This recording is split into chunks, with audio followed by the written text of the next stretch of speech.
Welcome to Plano's Political Pitbull Podcast. I am Esther. And I'm Ruth. And we have a lot to go over today, but before we do, we are celebrating a milestone. Do you know what day it is today, Ruth? What? It is our 50th episode. Yay! 50 episodes in. That's a good milestone, you know? And hopefully there'll be many more. On to 100. First up, we are recording this on June 2nd, and it is the last day of the legislative session down in Austin. So, after today, our money and our liberty will once again be safe. Yay! Until the next session. No. Which will be in 2027. Okay, it's 2 years. So, one bill that we have been watching, it rose from the dead. We had gone over this last week. We had said that it died on a point of order. But we hoped it stayed dead. Yes. Unfortunately, it did not stay dead. Nope. They resuscitated it, and they made the changes, and SB 15 came back to the floor of the House. And the changes they made were, instead of 1,400 square feet for lots, for residential maximum, they are now going to be 3,000 square feet.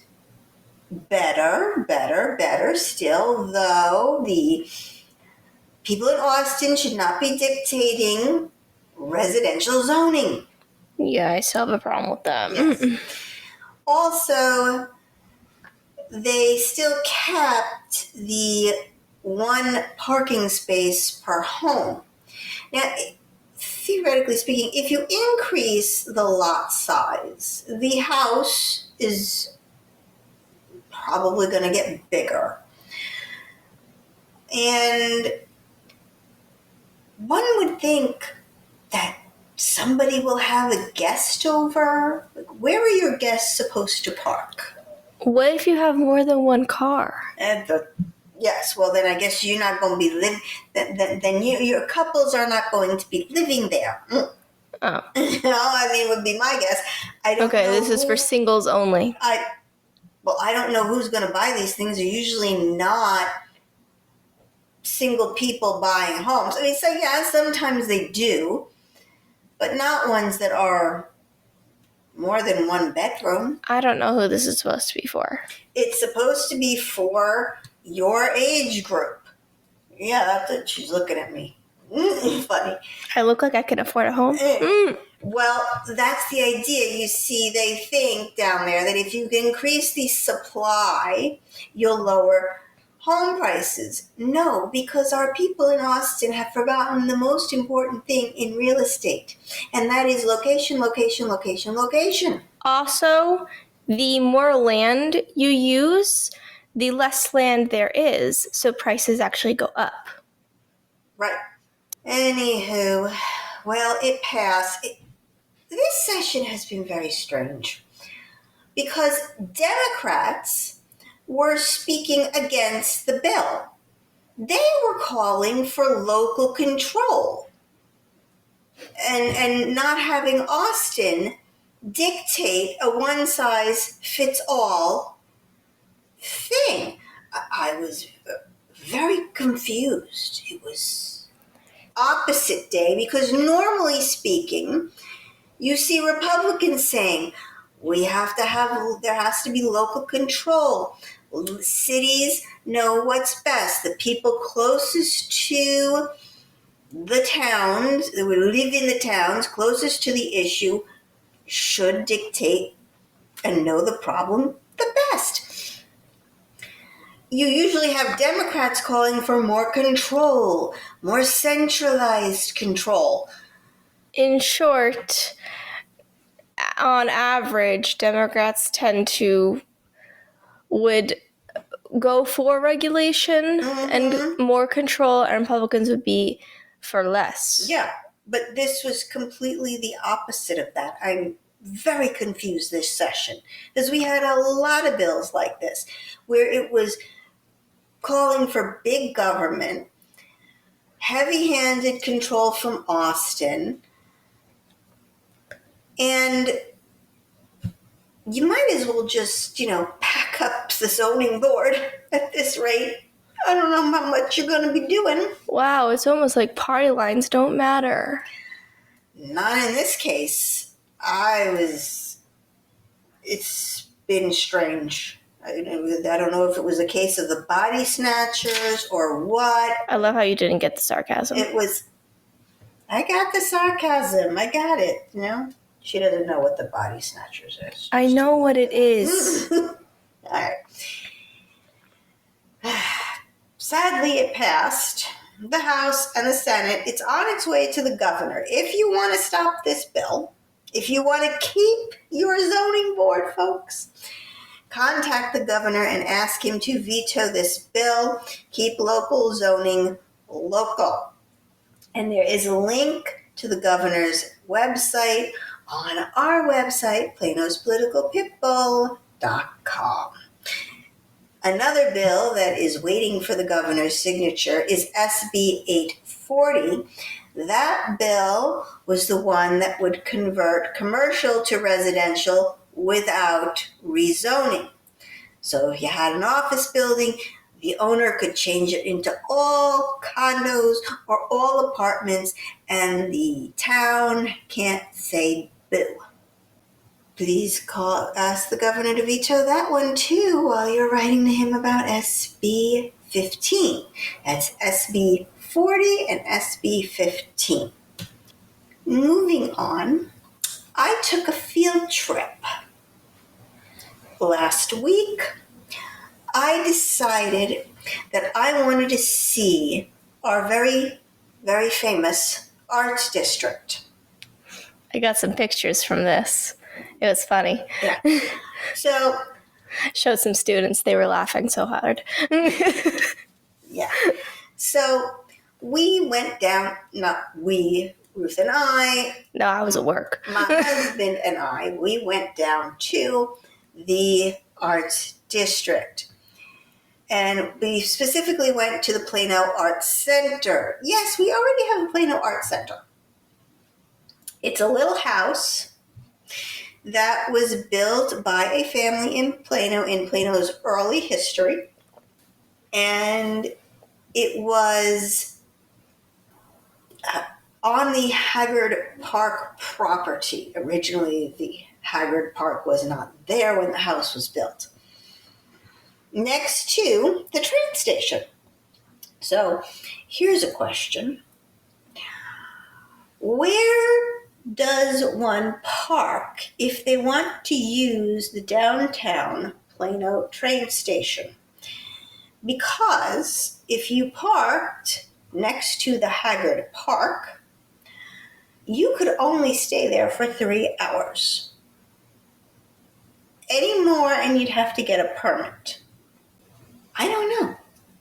I would think that if you want people to take mass transit, you've got to give them somewhere to park their car if they live more than walking distance to the train station. They're probably figuring if you're using the train, you don't have a car. But if you want to go into Dallas and you want to use the train, or you want to go to the airport, most people who have a car will just use their car. Not necessarily. I came from a state where mass transit to a big city was it. And so people would drive to the train station, park their car for the day, take the train into the city, the big city, and then come home and take their car from the train station to their house. I don't know. I don't get that because I don't know. Maybe it's just me because I don't like crowds of people, but I don't want to be crammed in with a bunch of people in a space. Well, people who don't want to sit in traffic for 3 hours, they'll take the train. All right?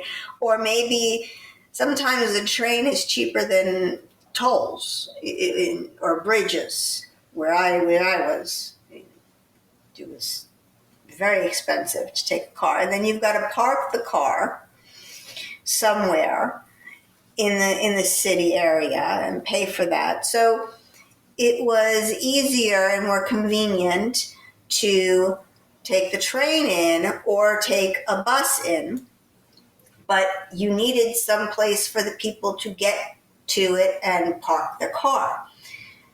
You can park your car at the station over by the George Bush Tollway, and you can park there for free. Why this one only has you parking for 3 hours, I don't know. So you have a problem. Nobody is going to want to pay for a permit so they can park longer, then pay for the train pass. They're not going to do that. So that could be one problem why the trains are empty, at least in that station. Yeah, if you live within walking distance or you want to take an Uber, okay, but not everybody wants to do that. But I digress. Anyway, I went to the little house, and I was actually more interested in the little house than I was about the paintings that I saw. It's more of a gallery than a museum. I would not call it a museum. Yeah, I was really confused because when they were sending me pictures, the word that was used was we went to a museum, and then they're telling me that how much each is worth and that you can purchase them, and my brain is going, what? Because when I think of museum, I don't think of being able to purchase the exhibits. You know, that's more what you would think of a art gallery. Yes. So the art in the gallery on the first floor was all by the same two artists. And saying it's not for me would be a diplomatic way of saying I really didn't like any of the work. It's all contemporary modern art. She doesn't like that. Yes, I'm sorry. I want to see something that looks like an adult painted it and not a 5-year-old. You know. Oh, wow, okay, laying it on Well, thick. tell me, you saw the picture. I did. Did that look like your students could do better? Yeah. I couldn't tell what these things were supposed to be. You know, I like that kind of art is either supposed to convey it's mostly like supposed to convey an emotion rather than a picture, and that's not for everyone. And also for me personally, it's more interesting to see the process of that kind of art than the end result, and I wouldn't honestly not pay for the end result if that's all I saw. I'd be interested in how they made it, if they literally just threw paint on a canvas and that's it, or if it was an actually interesting process and what happened that went into it, and it was more about the technique that was used. But this was just see my artwork on a wall, and it's not very impressive. I mean, there was literally one that reminded me of, okay, students, we're going to practice drawing shapes today. It was literally just shapes on a canvas, like a What? bunch of triangles and squares and circles. Yeah. It's not all that impressive. Mm-mm. Not at all. There was one really pretty one that kind of reminded me of a flower, though, of kind of like a pond with flowers. I couldn't tell what anything was. It kind of reminded me of like Impressionist. The only thing I slightly. liked was the metal and glass work. Yeah, that was pretty. They were very pretty. The rest, no thank you. Not for me. And they are also definitely worth the price because that kind of work is hard and time consuming. Definitely. Well, the price is steep for those metal and glass. If worth it. You have $22,000 you'd like to spend, you can get one of the glass ones. Worth it is the wrong word. I meant understandable.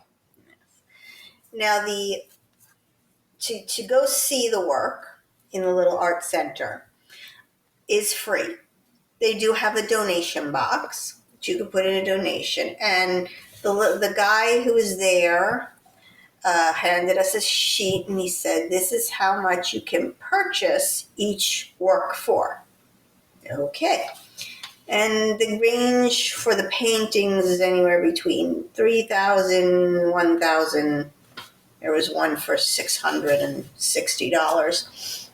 Which one was the one where it was actually like it was a sunset and a tree? It was an actual painting that you could tell what the drawing was. Upstairs. That was a totally different artist. It was the only one that I particularly liked. That one was... Which one was it? $495. That was the cheapest one. Yeah. And that was the only one you could tell what it was? Yes. Okay. Mm-hmm. Yeah, I like things that I know what they are. Yeah, I know. You're very literal. I am. I'm a literal person. I'm sorry. I can't. She doesn't like interpretive. Yeah. Doesn't even like impressionist paintings from like, the I can't remember the dates. Mm-hmm.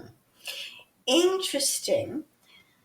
Each room of the house downstairs, they called them galleries. So we had the Munn's Gallery. Yes, John Munn's parents apparently have a room in the little house named after them. I don't know what they had to do for that, but money. I don't know. The city paid to renovate the house. Like I said, I was more interested in the history of the house. They had a picture of the couple who owned the house. Well, you're more interested in history than you are in art. True. It's a historical landmark, the house. Upstairs, on the second floor, there are 2 classrooms. I guess these were once bedrooms. And I guess they held art classes there for kids. Or adults. That could be fun. And outside the house, they have sculptures. Mostly made of metal, but there was one made of wood. And it had different carved animals on it. That one was really pretty. Yeah, that was cool. Interestingly, we have this little house, right? And everybody is saying that we need more space for visual artists. Well, in this area of the Arts District, we have this cute little house that you can have people show off their works. You don't need to have one person take up the whole house. You could have one person for each room downstairs. There's rooms upstairs where you could show off the work. Also, we have 2 theaters. We have the Courtyard Theater, and right next to it is the Cox Playhouse, which are literally connected to one another. they're there too. So you have that. I just noticed all of these paintings are acrylic. None of them are oil paintings. That's interesting. Okay, why is that interesting? Oh, oil's more expensive. Oh, okay. It tends to be more expensive paints. I see. I just thought that was interesting. Well, for these prices, should have done oil because they would not buy them. Sorry, not for me. It was a very nice day, but I think we're good with this little house. We have the Plano Event Center. We've got 2 theaters already. And again, we already came up with the idea of reusing the school that they want to tear down. Mm-hmm. Like instead of tearing down a building and putting up a bunch of apartments that are just going to flood up our infrastructure. Mm-hmm. Turn that into an arts thing. Well, speaking of the recycle, reuse. Yeah, no, that's very good. Well, speaking of the schools, at the May 27th City Council meeting, the city bought 2 Plano ISD schools. They bought Davis Elementary and Foreman Elementary. Okay. They bought Davis for $3,050,000, and Foreman, which is a larger elementary school, they bought that for $5,375,000. So they are going to ask the community what they should do with Davis. They claim they're going to reach out to the community. So these are the schools that are being shut down. Yes. Foreman will be torn down, and fire station will be built in its place. Okay, so that one they're not even asking about. No, they're not. They have to redo Fire Station 3. So I guess instead of tearing down that building, that fire station, and then just rebuilding it, they're just going to move it and rebuild. I don't know if they're going to move the fire station, but they're going to build a new fire station. Would that be more expensive or less expensive? I don't know. Building a new fire station? Versus renovating it? Wholly renovating the old one. I don't know. I guess it depends on what's wrong with it. That might be the one where the bays are not big enough for the trucks. Mm. Then it might be might be cheaper to just move. I mean, you'd have to change the whole structure of that building to hide in those bays. So yeah, that school is going to be gone. Now, I've talked about this before. I think it's a bad idea for them to tear down those schools because while our child population is dwindling, it's not going to be that way forever. That's what you think. They want families to move in. Well, if you want families to move in, they're going to need schools to go to. So eventually, the population is going to do what happened in my old school district. It's going to go up again. Very similar situation happened in my old school district. Child population went down. They closed 2 schools, tore down 1, sold the land. The developer came along and built gigantic houses. That school was gone.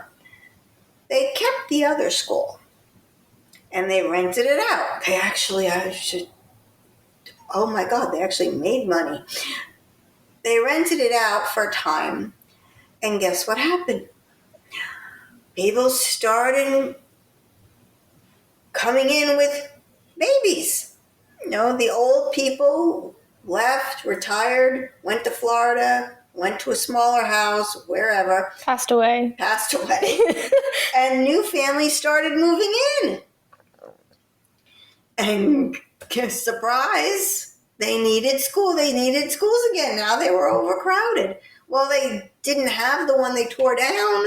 The first part of your story sounds like history repeating, like literally beat for beat, with them keeping one building, and then tearing down the other. The school district did not keep the building; it sold it.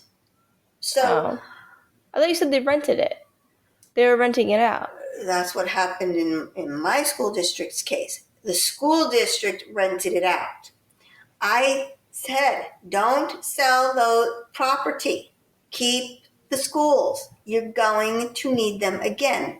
Listen to me. This case, the school district sold it to the city. The school district sold it. Those buildings are gone now.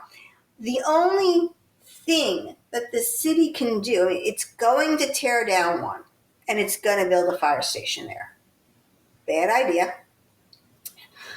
But I know we need a new fire station.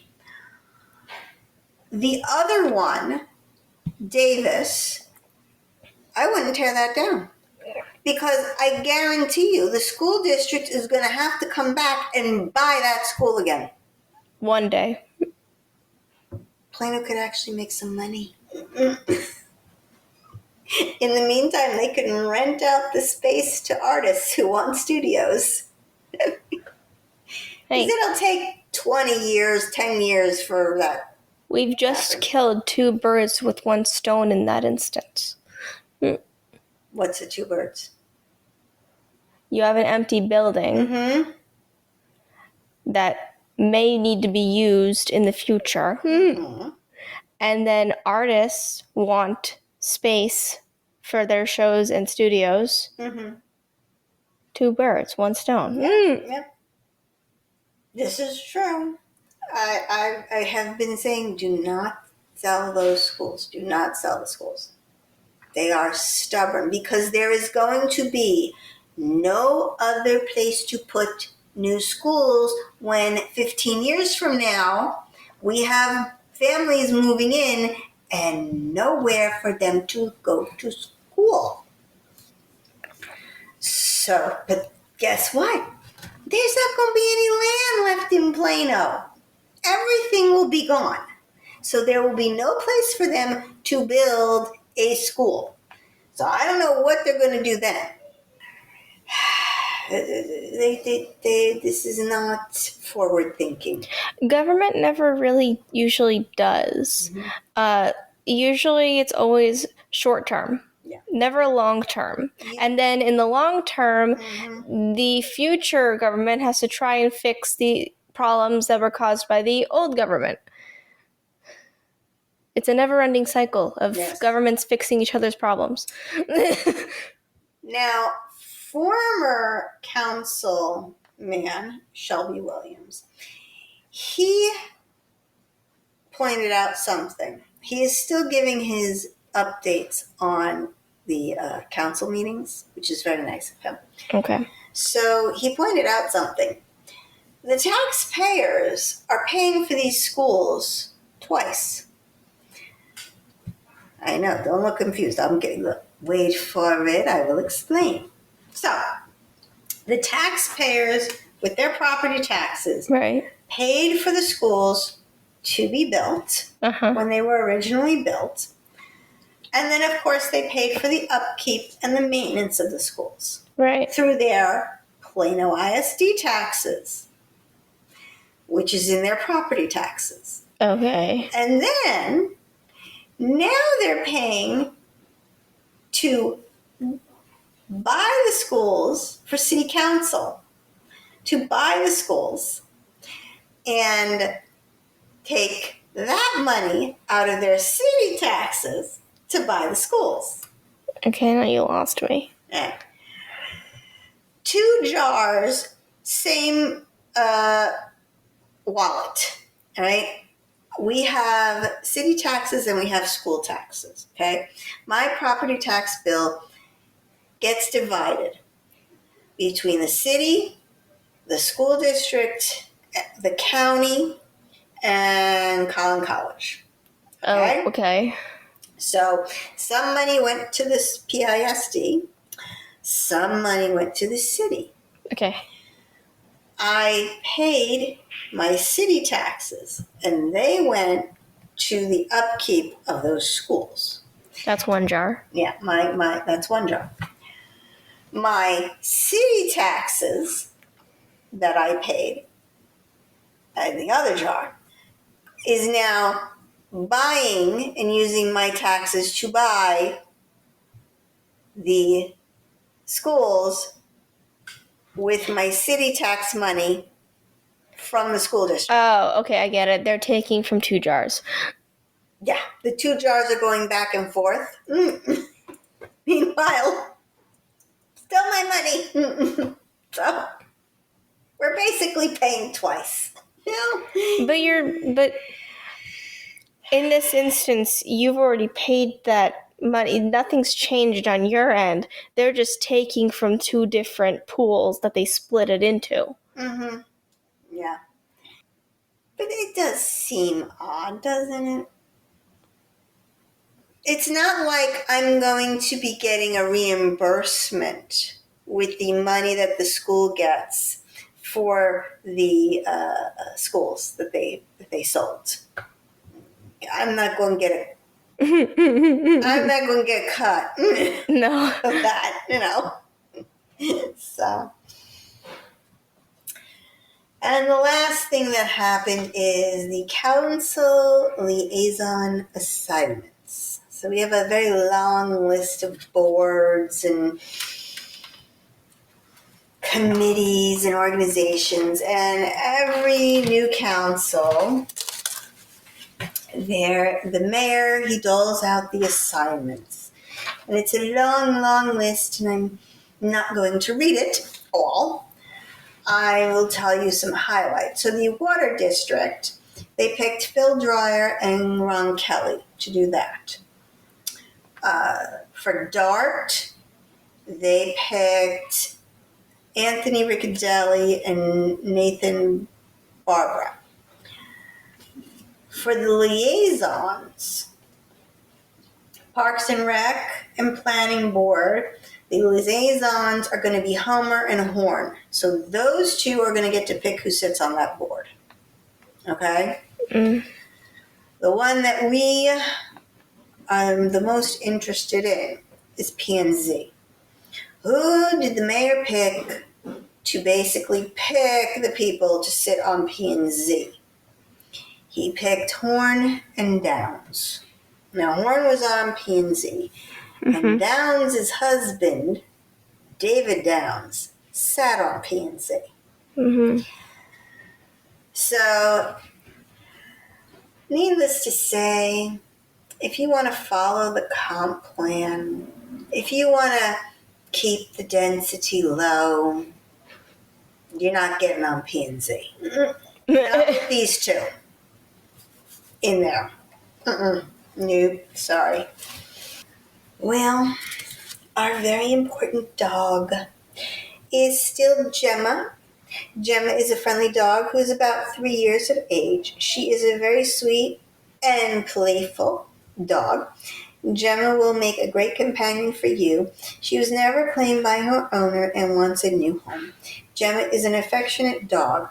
She is at the Plano Animal Shelter. So if you want to find out more about Gemma, please visit our website, planospoliticalpitbull.com, and click on the link Pitbulls for Adoption. Please remember to like, share, and subscribe. Help us with those algorithms, please. And that is all for today. Hope you enjoyed the episode. This is Esther. And this is Ruth. For Plano's Political Pitbull, signing off.